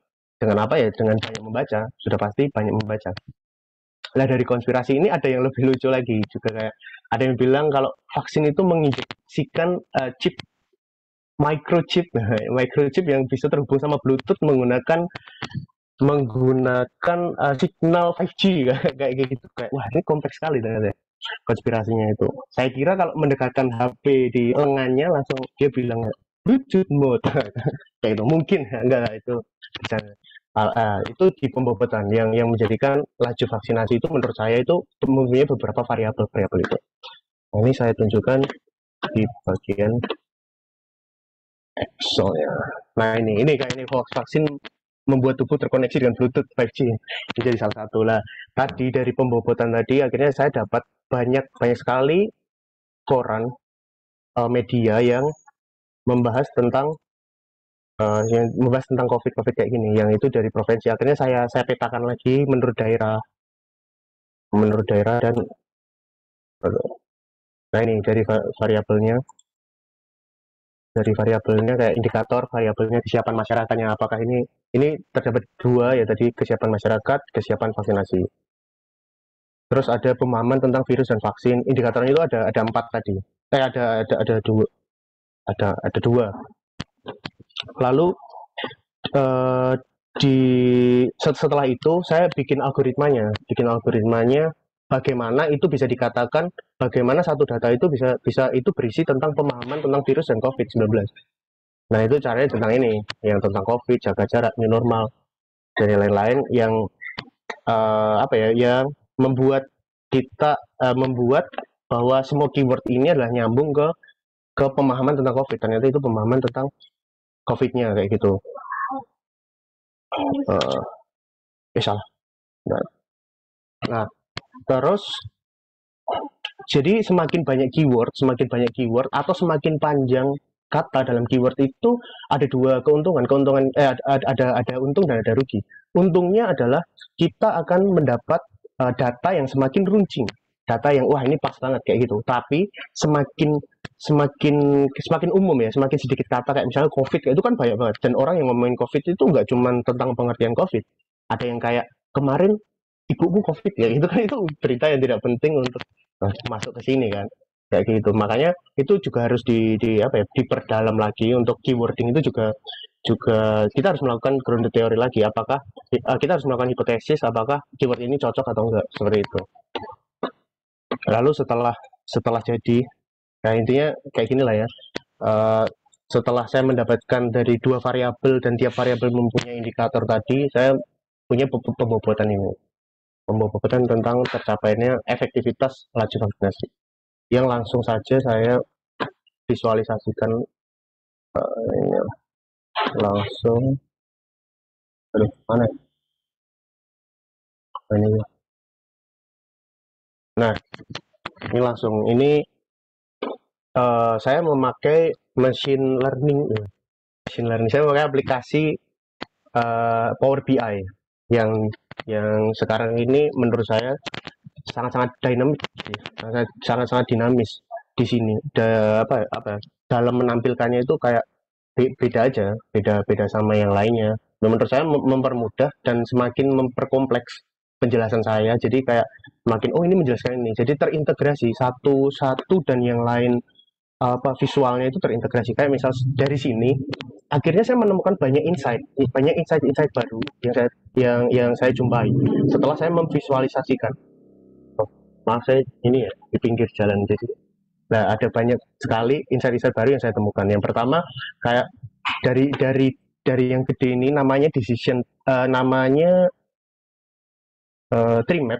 Dari tree map ini saya mendapatkan insight bahwa memang vaksinasi itu paling efektif ada di sini, ada di Pulau Jawa lah, istilahnya kayak gini, didominasi oleh Pulau Jawa, DKI Jakarta, DIY, terus Banten kayak gitu, yang ini yang paling gede di sini, paling gede. Tapi ternyata karena saya tidak menggunakan jumlah total, tapi saya menggunakan rata-rata. Ketika sudah dibobotkan berita, walaupun paling banyak berita tentang Pulau Jawa, belum tentu Pulau Jawa lah yang yang memimpin, ya gitu belum tentu. Bahkan ketika kita lihat di sini, Sumatera Selatan itu juga jadi besar. Karena bobotnya melalui tadi itu besar banget tentang kesiapannya, kesiapan masyarakat maupun kesiapan vaksinasi. Kalimantan itu juga gede, yang bahkan Jawa Timur kalah sama mereka bertiga, kayak gitu. Nah ini berdasarkan kota ya, kabupaten atau kota? Berdasarkan provinsi, provinsi terus yang kota-kota kecil ini kabupaten atau kota, kayak gitu. Lalu misalnya saya mau dari sini saya punya banyak sekali insight. Yang pertama dari keseluruhan di Indonesia, yang kedua dari misal saya pengen cari di Pulau Jawa deh. Di Pulau Jawa tinggal saya klik aja Pulau Jawa. Uh, saya klik Pulau Jawanya, terus habis itu langsung dia muncul di sini. Oh, paling besar, yang paling efektif lajunya itu ya ada di DKI Jakarta. Nomor 2 ada di Banten. Nomor 3 ada di DIY. Nomor 4 ada di Jawa Tengah, Jawa Timur, dan Jawa Barat. Seperti itu. Jadi dari sini kelihatan kalau di DKI Jakarta pun efektifnya itu kelihatan sampai ke dusun, ke kota, ke desa, ke kecamatan, bahkan sampai dusunnya. Tapi di beberapa kota, beberapa provinsi itu ada yang tidak merata. Makanya saya kasih eh, saya kasih detailnya itu kabupaten dan kota supaya kita tahu pemerataannya itu ada di mana. Ternyata memang ada di pusat. Jakarta itu lebih merata.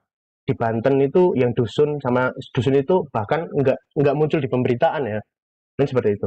Jarang sekali muncul di pemberitaan kayak gitu. Ataukah memang tidak ada atau karena saya juga mengambil dari apa ya dari media-media besar yang bukan media-media yang kayak daerahnya kayak misal Tribun Ambon, misal Tribun Ambon itu akan banyak memuat berita-berita tentang Ambonnya itu. Lah, kita juga harus bisa menentukan untuk tidak terjebak dalam ya itu tadi informasi itu sekarang itu gampang banget. Tapi kadang kita terjebak dalam semua kita pengen meneliti semuanya, terus akhirnya semua itu semakin melebar kayak gitu ya. Makanya saya keyword aja, nggak usah scraping satu persatu dari Tribun Ambon terus jadi Tribun Jateng atau Tribun Solo atau Radar Solo atau apa yang daerah-daerah itu untuk mendapatkan data-data tentang mereka, tapi melalui keywording kita bisa mendapatkan data tentang mereka dari data dari pusat. Gitu. Nah, lalu kalau misalnya Jawa nih, misal Jawa, misal saya nggak, ya kalau Jawa seperti itu ya. Misal saya mau lihat seberapa sih orang yang siap, kesiapan masyarakat itu paling gede di mana? Kesiapan masyarakat paling gede di DKI Jakarta, masyarakatnya masih siap. Tapi terjadi perubahan kan. Yang tadi nomor di sini itu sebelumnya itu apa ya? Nah, sebelumnya itu ada Nusa Tenggara Barat di posisi nomor 4. Setelah saya klik, ternyata Nusa Tenggara Barat itu ada di posisi nomor 7. Nah, kayak gitu. Secara kesiapan, DKI Jakarta itu paling siap, masyarakatnya paling siap. Masyarakatnya paling siap, ya kayak gini. Yang paling nggak siap, ya bukan paling nggak siap ya, nilainya paling kecil itu di Sulawesi Barat. Seperti itu. Berdasarkan apa kesiapannya itu ya berdasarkan pemahaman tadi ya, ini pemahaman sama disinformasi. Misal dari sini saya mau lihat nih. Oke, dari variabel kesiapan masyarakat, saya mau lihat yang paling banyak kena hoax itu yang mana ya? Kayak gitu. Saya klik aja disinformasi. Jawa Timur ternyata. Jawa Timur yang paling banyak termakan hoax. Bukan paling banyak termakan hoax ya. Paling kecil nilai kesiapan masyarakatnya. Karena kesiapan masyarakat tadi kan diambil dari uh, dari pemahaman tentang COVID, pemahaman tentang COVID dan vaksinasi itu dikurangi disinformasinya. Ya, paling banyak disinformasinya itu di mereka. Uh, di sini itu paling banyak hoaxnya. Ada berapa nanti saya tunjukkan mungkin di slide kedua. Kayak gitu. Nah, ini ada Jawa Tengah, ada yang kedua itu banyak juga ternyata di Jawa Tengah. Ya pokoknya Jawa lah. Jawa yang paling siap tapi juga paling banyak dapat ini ya, paling banyak dapat hoax kayak gitu. Yang paling main di Bengkulu nih. Seperti itu. Jadi melalui ini cuman satu layar ya. Cuman satu slide itu sudah saya mendapatkan banyak insight dari pulau. Saya bisa lihat dari pulau pun bisa saya bagi per pulau Jawa itu mana yang siap secara vaksinasi, mana siap secara masyarakat, mana siap secara vaksinasi. uh, ini yang ternyata berbeda, masyarakat paling siap di DKI Jakarta tapi vaksinasi yang paling siap di Jawa Timur kayak gitu. Terus kesiapan vaksinasi ini tentang misalnya mana yang paling siap dalam tenaga vaksinasi, itu ternyata DKI Jakarta lagi. Jadi sangat-sangat dinamis. Cuman satu slide itu berisi banyak sekali insight melalui visualisasi ini. Nah ini hal-hal yang uh, terkadang kualitatif terjebak dalam PowerPoint yang naratif, juga bersifat naratif yang akhirnya uh, sebenarnya tidak jenuh-jenuh juga ya. Tapi karena itu sering dipakai, mungkin ketika ada sesuatu yang baru ini terlihat lebih wah ini just banget ya gitu. Nah ini dari slide pertama. Terus habis itu saya mau pakai decision tree ini ya. Dari pertama ini kita lihat analisis secara deskriptif, secara oh jadi apa yang terjadi apabila kayak gini ini itu penjelasan secara deskriptif.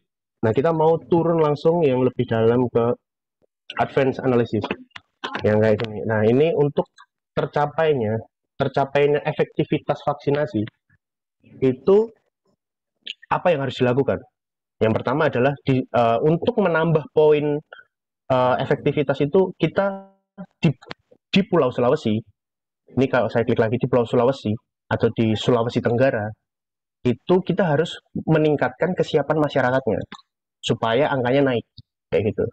Misal di Gorontalo kita harus meningkatkan kesiapan masyarakatnya dan kesiapan vaksinasinya kayak gitu. Kalau di ini diklik lagi juga nanti kesiapan masyarakat di sebelah mana sih? Ya kayak ini. Pemahamannya harus kita tingkatkan, disinformasinya harus kita tekan. Seperti itu. Terus kalau di kesiapan vaksinasi, tenaga vaksinatornya yang harus ditambah. Seperti itu.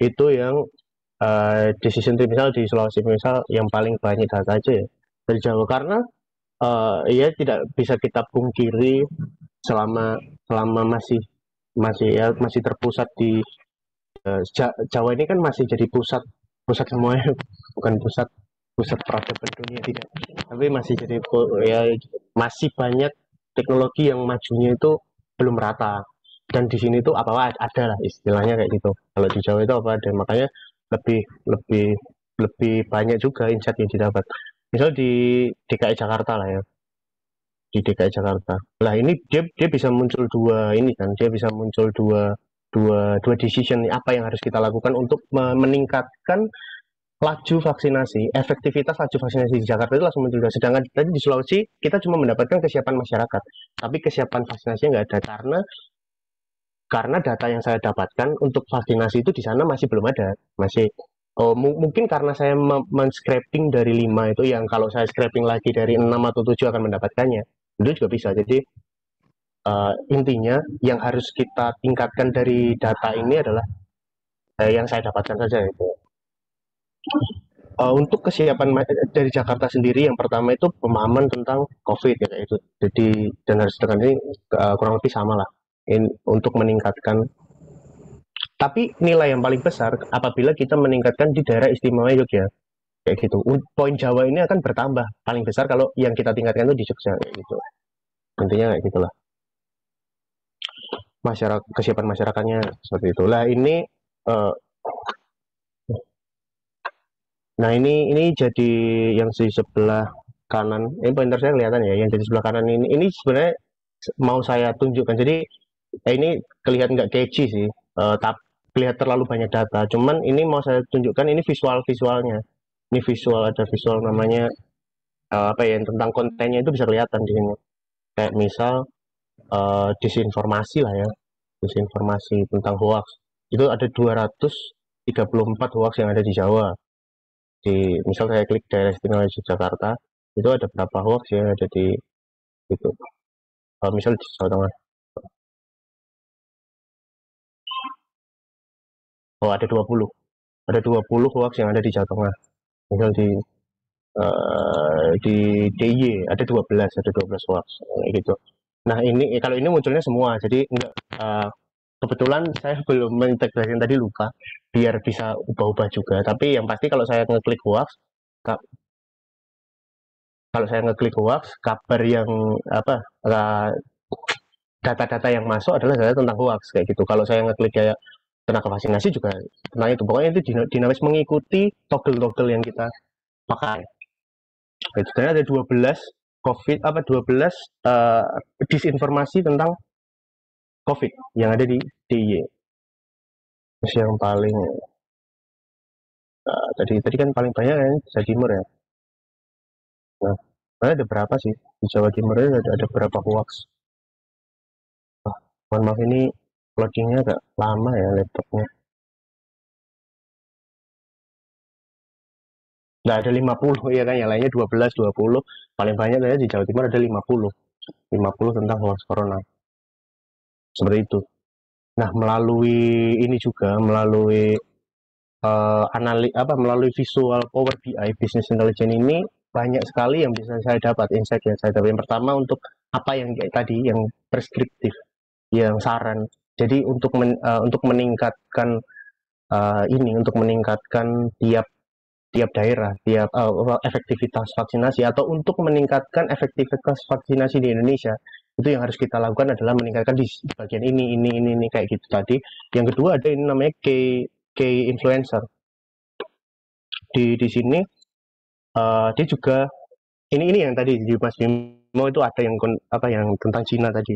Nah, dari sini saya mendapatkan insight kalau ketika kita akan naik ke rata-ratanya laju vaksinasi ketika pemahaman tentang virus itu ditingkatkan dan disinformasi itu dikurangi kayak gitu. Dan ini yang jadi key influencernya. Jadi ada tentang vaksinasi. Tadi kan ada kesiapan vaksinasi ya. Ternyata yang jadi influencernya itu kesiapan masyarakatnya. Jadi buat tentang semua semua benda, semua atribut-atribut vaksin, semua fasilitas vaksinasi itu kalau semuanya lengkap, kalau masyarakatnya nggak siap itu juga percuma untuk tercapainya laju vaksinasi. Yang ternyata yang paling jadi kunci itu adalah kesiapan masyarakatnya, justru kesiapan masyarakat itu sendiri. Kayak gitu. Lah ini ada segmen-segmen yang diprediksi untuk bagaimana sih untuk meningkatkan 0,6 kayak gitu. Wah keren pokoknya untuk pakai Power BI ini. Nah, terus hmm, ada tentunya juga visualisasinya itu ada banyak banget ya, nggak cuman ini ada ada ada banyak nih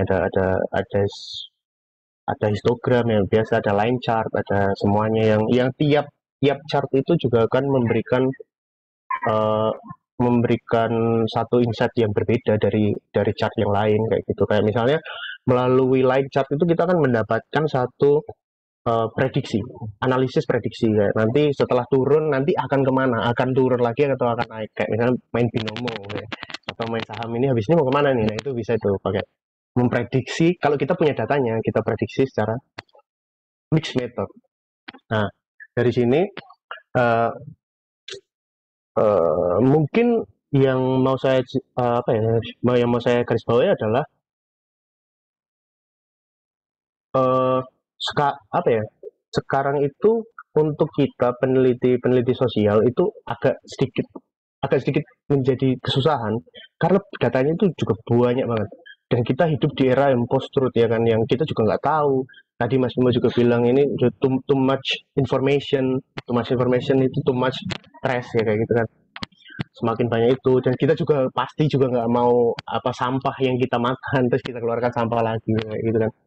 Jadi memang ketika kita melakukan secara narasi pun kita harus membaca dan ya lebih lebih masuk ke poinnya itu lebih ke apa yang pembawa menarasikan itu enggak semuanya bisa tervisualisasi dalam narasi ya gitu loh. Apa yang pemikir apa peneliti itu pikirkan itu enggak semuanya bisa masuk di situ dinarasikan, atau ketika bisa dimasukkan dalam narasi itu akan jadi panjang sekali kan.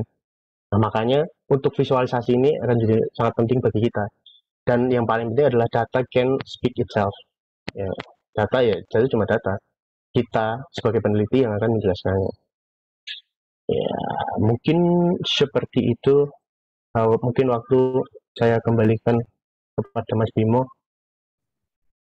Yap, thank you. Ya, ini Sekali siap ya. penjelasan yang ini ya komprehensif karena langsung memperlihatkan contohnya seperti apa. Dan ini pengalaman langsung nih, pengalaman nyata, pengalaman empiris lah gitu yang dilakukan oleh Mas Gali mengolah data, dan akhirnya bisa menemukan banyak insight dengan bantuan data visualization. Teman-teman ada yang mau didiskusikan? Ada yang mau ditanyakan? Silakan, kita masih punya waktu sampai jam 9. Masih lumayan panjang sampai jam 9. Silakan teman-teman kalau ada yang mau ditanyakan. Izin bertanya, bagaimana caranya agar kita bisa memulai project data analisis kita sendiri? Apakah harus di-request dari company dulu atau bisa kita mulai dari luar? Mas Gali mungkin mau jawab dulu.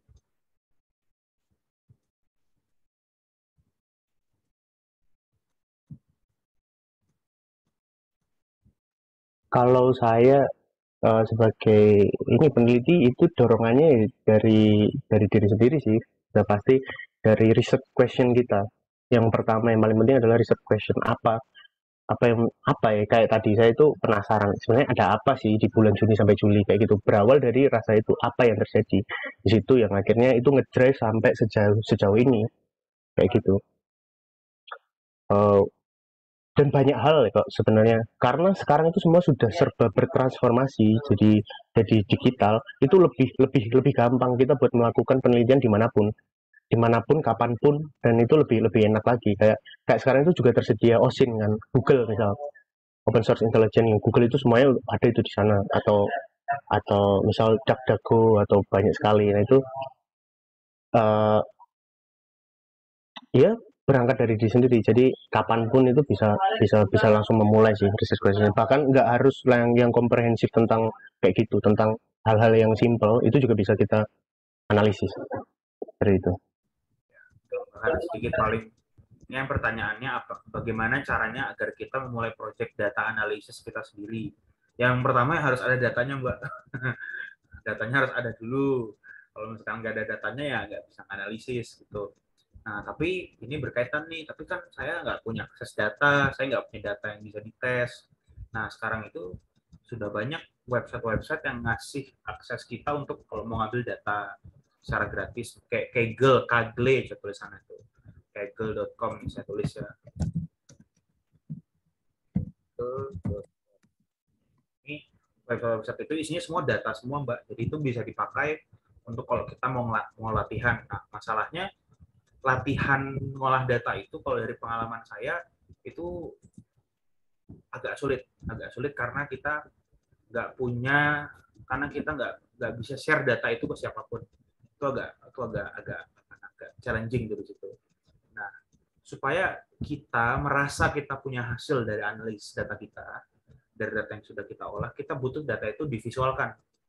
Itu harus banget. Kalau nggak divisualkan, data itu nggak bisa kita jelasin ulang ke orang lain. Sehingga penting sekali, walaupun Mbak nggak punya akses data, tapi minimal belajar visualisasi datanya dulu. Karena dengan belajar itu, setidaknya kita bisa menghasilkan end product data analisisnya, itu yang paling pertama. Itu sih jawabannya. Jadi data bisa didapatkan di mana saja, tinggal kita cari aksesnya. Kalaupun nggak punya data, yang harus pertama kali dipelajari adalah cara visualisasi datanya, supaya kita bisa menghasilkan end product. Ibaratnya end product itu, kalau kita punya data visualisasi itu, bahasa kasarnya kita bisa pamer lah Mbak, ke orang, ini loh hasil insightku, kayak gitu. Setidaknya kita bisa melakukan itu dulu. Walaupun kita masih harus memperhatikan nanti metodenya. Cuman at least minimal kita bisa menjadikan itu first milestone kita. Nah, terus pertanyaan kedua, kalau mau mencari data di bulan Juni, apakah berita yang Mas Gali crawl juga dari bulan tersebut atau bagaimana, Mas? Nah, ini sebenarnya udah pertanyaan metodologi ya. Sebenarnya workshop kita, intimate session kita kali ini bahasnya soal urgensi visualisasi data nih. Tapi mungkin nggak masalah, Mas Gali, dijawab sedikit aja. Oke, Mas. Jadi untuk mencari data kita bisa crawling. Misal kita mau crawling lewat Twitter atau lewat apa, kita bisa tentukan kan. Kalau misal pakai Google itu kan ada alatnya. Yang bagian alat itu kita bisa pakai tanggalnya kan untuk pencarian yang lebih lanjut. Yang kita mau cari di bulan Juni atau Juli. Tapi untuk saya tadi uh, meningkatnya di bulan Juni dan Juli itu jadi satu pertanyaan bagi saya yang akhirnya ngedrive ke laju vaksinasi. Jadi data yang saya scraping itu tadi data dari tahun 2020. Pokoknya semenjak corona itu ada sampai sekarang. kayak gitu. Nah, saya merasa apa lajunya itu ya masih karena tadi kan di angka 60 ya. Jadi belum 100% kan. Jadi kenapa kok bisa belum 100% kayak gitu. Dan uh, bulan Juni dan Juli itu cuma jadi satu milestone-nya kayak untuk sana. Seperti itu sih Mas Bimo. Oh Mas Galvi. Ya, pertanyaan selanjutnya nih, untuk Mas Gali dan Mas Bimo, bisa dijelaskan ulang teori grounded? Nah, ini bagian Mas Gali. Lagi-lagi ini metodologi ya. Silakan Mas Gali, nanti saya tambahkan. Mas ya, ini sebenarnya Bapak dosen yang lebih ini ya. Kalau menurut saya grounded itu kayak semacam eh, teori yang melibatkan pembangunan hipotesis. Jadi kita mengumpulkan banyak banget data, terus kita susun secara secara secara deduktif atau induktif ya, secara induktif mungkin. Nah, induktif saya lupa. Pokoknya kita susun data-datanya itu dari banyak, terus kita hipotesiskan. Jadi sebenarnya apa kesimpulan apa yang terjadi kayak gini, tapi dengan banyak data yang kita cari itu secara secara manual ya, grounded secara manual itu. Mungkin ditambahin Mas Bimo. Ya, dari asal katanya itu kan ground, jadi yang ada di lapangan biasanya dilakukan oleh peneliti-peneliti sosiologi, antropologi untuk bisa mengcapture apa sih yang sebenarnya terjadi di lapangan itu. Nah, itu sebenarnya grounded itu falsafah seperti itu. Grounded juga sebenarnya satu pendekatan yang dipakai umumnya di mahasiswa doktoral gitu, yang tugasnya itu membuat teori baru. Nah, di sini pendekatannya dipakai porsinya sangat amat sedikit. Karena kan kita bukan mahasiswa doktoral ya. Jadi tadi kan Mas Gali sudah menjelaskan. Kalau saya runutin dari penjelasan saya, kan kita mau menghasilkan insight. Untuk bisa menghasilkan insight, kita harus olah data. Dalam olah data, data yang harus diolah itu data yang bersih, bukan data yang kotor.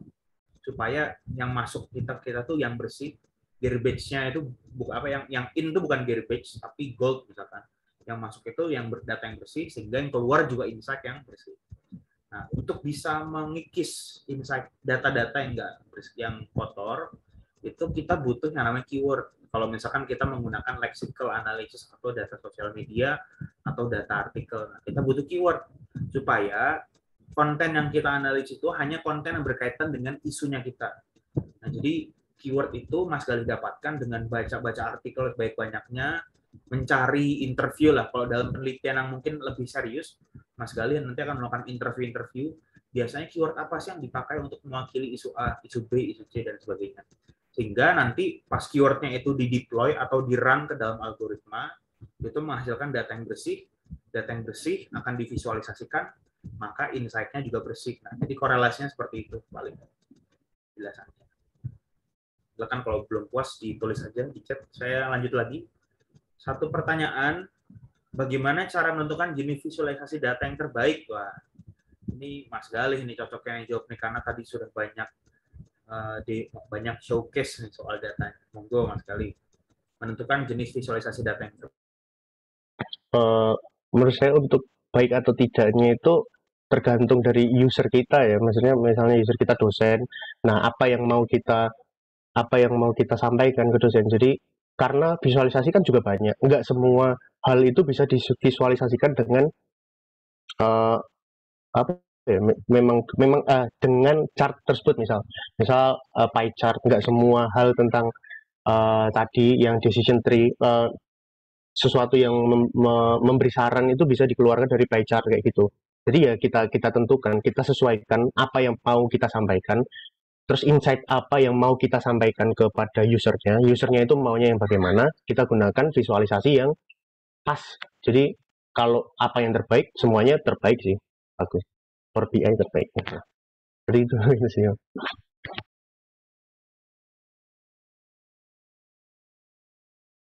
Oke, ada lagi yang mau ditanyakan, didiskusikan?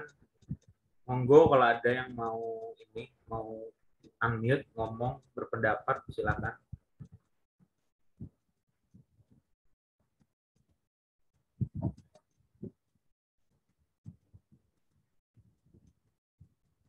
Kalau memang sudah tidak ada, sambil nunggu jika ada yang mau nanya, saya mau kasih penjelasan sedikit, ngasih promosi, numpang promo sedikit.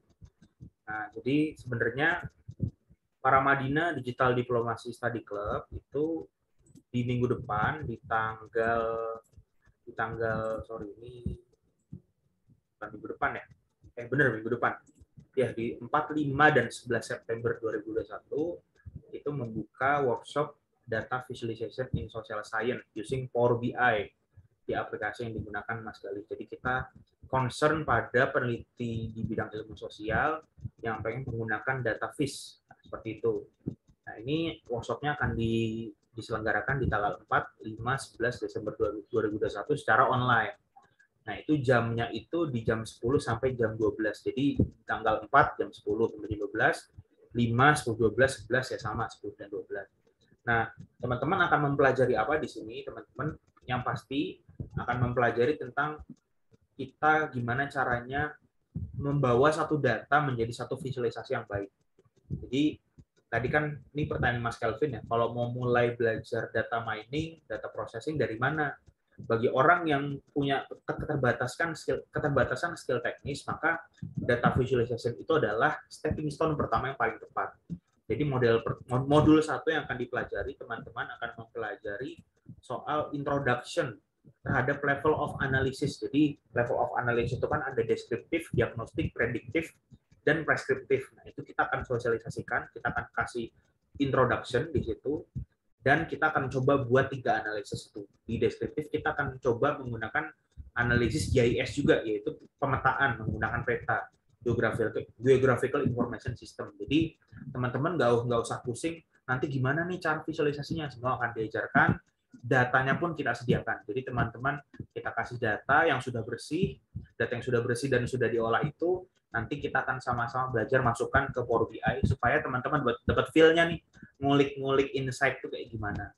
Lalu yang kedua itu akan ada pembelajaran tentang data processing dan dashboard scripting. Data processing yang akan diajarin di workshop ini bukan ngolah data dari data mentah jadi data jadian, tapi kita membedah data ini isinya apa aja, yang mana yang bisa kita pakai, yang mana yang tidak bisa kita pakai. Nah, kurang lebih seperti itu. Karena kan tadi saya bilang banyak data, banyak sampah, maka data itu harus kita pilih-pilih mana yang bisa kita pakai. Lalu kita membuat dashboard seperti yang saya tadi contohkan di portofolio saya dan mungkin yang tadi Mas Galih sudah contohkan. Lalu di modul ketiga kita akan belajar membuat dashboard yang menggunakan Microsoft Power BI. Dan di modul keempat, di terakhir, di tanggal 11-nya, kita akan full ngajarin teman-teman bikin mini project. Jadi kalau teman-teman punya data dari kantor atau dari manapun yang bisa kita visualisasikan, nanti di modul keempat di hari terakhir kita akan bantu teman-teman untuk visualisasikan data itu, dan teman-teman akan presentasi hasil datanya kepada seluruh peserta. Nah, ini budaya workshop dan pembelajaran di Digital Diplomasi Study Club. Nah, selain itu, Digital Diplomasi Study Club di Paramadina juga bekerja sama dengan platform namanya Sevia. Sevia itu adalah satu platform Twitter crawler, jadi teman-teman bisa mengambil data Twitter secara free menggunakan Sevia, nggak usah no coding skill gitu, dengan teman-teman ikut workshop ini. Gitu.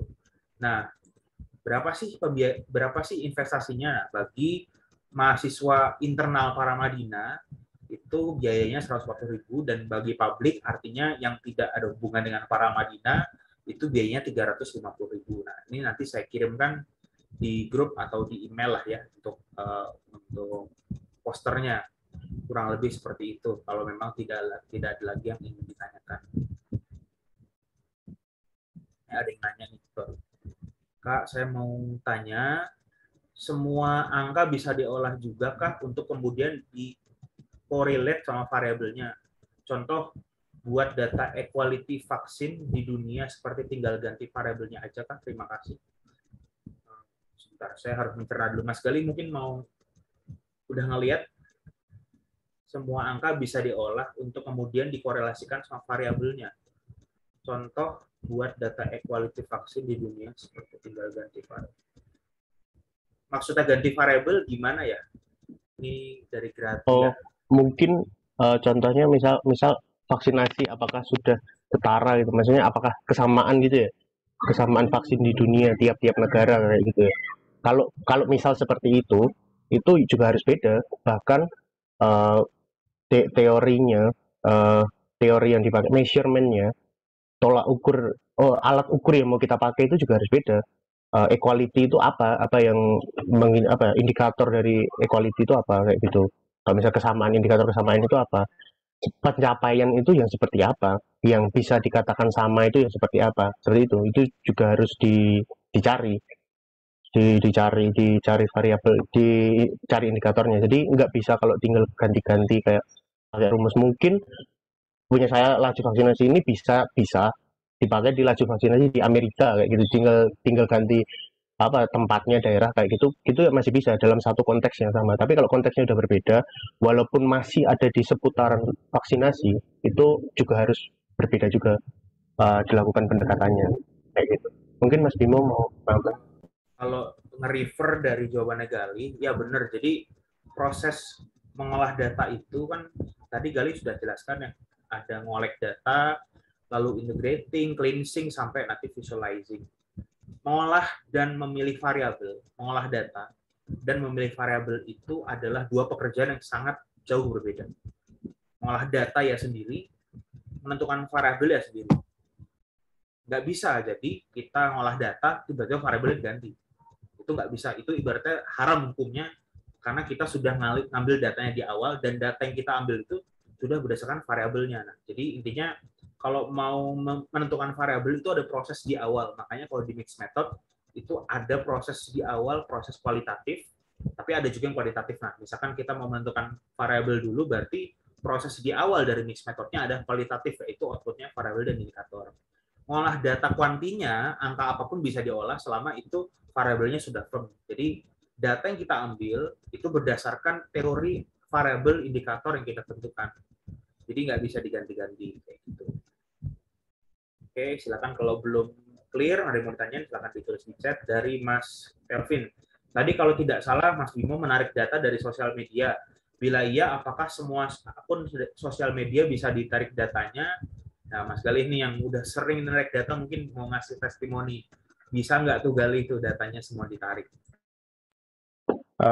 Tergantung datanya apa ya. Kalau misalnya data aktor itu, misalnya aktor analisis yang kayak tadi yang kayak jaring-jaring kayak gitu, itu biasanya pakainya Twitter atau Facebook yang kayak gitu. Kalau pakai Instagram agak susah. Bagaimana cara kita bisa menentukan hubungan di Instagram, itu agak agak sedikit susah. Kalau misalnya tapi menurut saya semua data, semua yang menurut saya semua hal yang diberikan kepada orang itu, informasi itu adalah data yang bisa kita olah.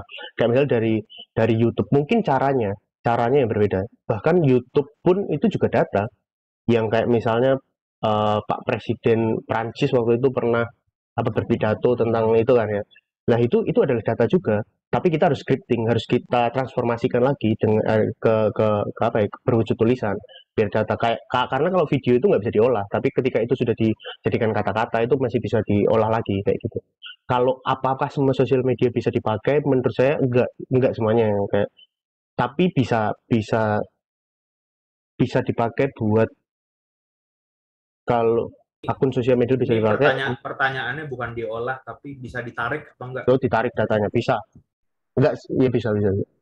Pokoknya data lah ya, bukan data apakah itu aktor analisis atau apa. Kalau cuma narik data tok, menurut saya bisa, menurut saya. Tapi kalau Mas Bimo punya pendapat lain, Yang data itu bisa ditarik selama kita punya API. Kalau dalam programming itu adalah application programming interface API. Nah, selama kita punya API sosmednya, kita bisa narik seluruh datanya. Gitu.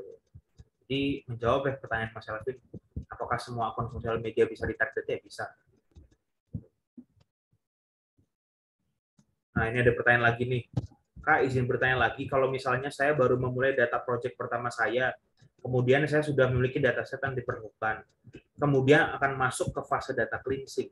Nah, sebelum atau sesudah fase tersebut, uji statistik seperti apa yang biasanya diperlukan agar data tersebut akhirnya dapat lebih lanjut diolah. Nah, ini biar saya jawab aja. Oke, kalau misalkan uji statistik itu kan sebenarnya ada banyak ya. Yang diukur pertama misalkan uji normalitas. Datanya itu terdistribusi normal atau enggak. terus ada uji apa misalnya uji heteroskedastisitas, uji homokedastisitas. Nah, cuman yang paling umum yang dilakukan biasanya adalah uji normalitas data. Jadi biasanya yang paling contoh nih, yang contoh yang paling sering didapatkan, apakah data kita itu range-nya dari 0 sampai 100 gitu. Apakah minimal 0 dan maksimal 100 kayak gitu. Misalkan data kita minimalnya 0, tapi langsung ke 80, 90, 100, nah itu berarti tidak terdistribusi normal. Nah, makanya kita harus data yang belum bersih itu harus kita cleansing, harus kita transformasikan jadi data yang terdistribusi normal. Nah, kalau tadi Mbak lihat Excel-nya Mas Gali itu sudah ada contohnya yang true false itu adalah salah satu contoh uji kelayakan misalnya. Data ini berisi konten yang saya mau atau enggak. Terus kalau misalkan nanti mungkin ini kalau ada waktu, cuman kayaknya nggak ada. Cuman nanti ada satu contoh data yang sudah kita dapatkan itu harus kita rubah distribusinya jadi 0 sampai 100 gitu. Itu sih biasanya uji yang harus dilakukan dan itu bisa dilakukan di Excel. Jadi biasanya normally orang melakukan itu di SPSS, oke, itu nggak masalah. Tapi kalau teman-teman sudah terbiasa nih dengan bahasa pemrograman Excel, itu juga bisa dilakukan di Excel. Itu semua data yang tadi Mas Gali perlihatkan itu semua dari Excel ya Mas Gali ya, nggak pakai tools apapun ya. Mau nambahin Mas Gali mungkin? Udah siap. Oke, ada lagi yang mau ditanyakan?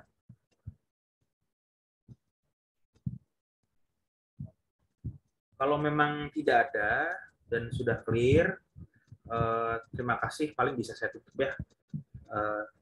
Demikian acara Ultimate Session di malam ini, teman-teman semua.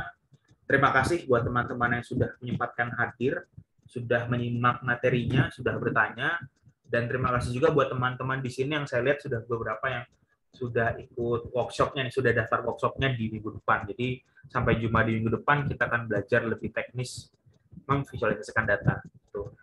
Buat teman-teman yang sekiranya tertarik untuk mengetahui digital diplomasi, untuk mengetahui mixed method, untuk mengetahui big data approach, teman-teman bisa bisa request di grup Intimate, join grup Telegramnya. Di situ kita akan banyak sharing informasi soal pelatihan kita, soal forum-forum gratis kita. Nah, teman-teman bisa join di situ. Atau ada teman-teman yang sudah yakin nih mau belajar technical dan memulai dari data visualization, pendaftaran masih dibuka sampai hari Selasa depan. Jadi, teman-teman punya waktu hari Sabtu, Minggu, Senin, Selasa. Jadi punya 4 hari lagi kalau memang yakin mau belajar. Dan seluruh pembelajaran, workshop, training yang diadakan oleh kami itu tidak mewajibkan dan tidak membutuhkan coding skill sama sekali. Jadi siapapun dari latar belakang manapun bisa ikut, silahkan teman-teman bisa belajar asal punya keyakinan. Demikian dari saya, terima kasih Mas Gali atas waktu dan presentasinya. Sungguh bangga melihat dashboard seperti itu ya. Oke, terima kasih buat Mas Verga yang sedang online juga di ujung sana telah menyelenggarakan acara ini, dan terakhir terima kasih buat teman-teman semua sekali lagi yang telah menyempatkan waktu. Demikian dari saya, mohon maaf kalau ada salah kata. Selamat malam, wassalamualaikum warahmatullahi wabarakatuh. Terima kasih. Terima kasih Mas Bima, Mas Gali. Terima kasih.